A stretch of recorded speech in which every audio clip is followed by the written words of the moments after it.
بسم الله الرحمن الرحيم. الحمد لله رب العالمين، والصلاة والسلام على رسول الأمين وعلى آله وصحبه أجمعين، ثم أما بعد. لقد سعى بعض فلول النظام الساقط لاختبار سوريا الجديدة التي يجهلونها، وها هم اليوم يتعرفون عليها من جديد، فيرونها واحدة موحدة من شرقها إلى غربها ومن شمالها إلى جنوبها. إذا مست محافظة منها بشوكة تداعت لها سائر المحافظات لنصرتها وعزتها. إن سوريا اليوم لا فرق فيها بين سلطة وشعب، فسوريا تعني الجميع، وهي مهمة الجميع في الحفاظ عليها ونصرتها، وهذا ما تجسد ليلة الأمس. فلا خوف على بلد فيه مثل هذا الشعب وهذه الروح.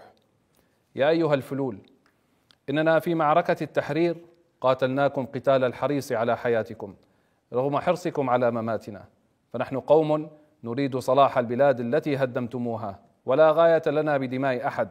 نحن قوم نقاتل وفي صدورنا شرف القتال، وأنتم تقاتلون بلا شرف.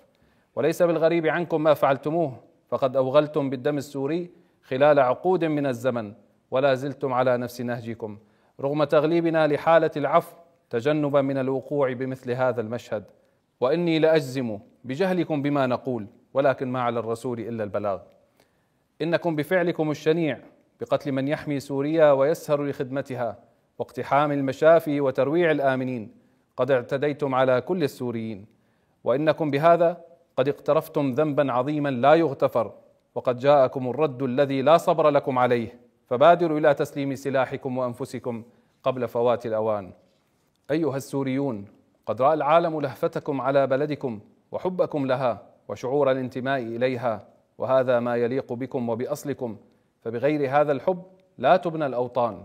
وأني أبارك لقوى الجيش والأمن على التزامهم بحماية المدنيين وتأمينهم أثناء ملاحقتهم لفلول النظام الساقط وسرعتهم في الأداء، وأؤكد عليهم بأن لا يسمحوا لأحد بالتجاوز والمبالغة في رد الفعل، وأن يعملوا على منع ذلك، فإن ما يميزنا عن عدونا هو التزامنا بمبادئنا، ففي الوقت الذي نتنازل فيه عن أخلاقنا نصبح عدونا على صعيد واحد، وأن فلول النظام الساقط تبحث عن استفزاز يفضي إلى تجاوز يستجدون من ورائه. وأذكركم بأن الله قد جعل منزلة الأسير بمنزلة اليتيم والمسكين، ويطعمون الطعام على حبه مسكينا ويتيما وأسيرا، فقد جعله في موضع الإحسان والشفقة، فلا ينبغي إهانة الأسير ولا تعريضه للضرب، فإن ذلك مناف لأمر الله ثم لقانون البلاد.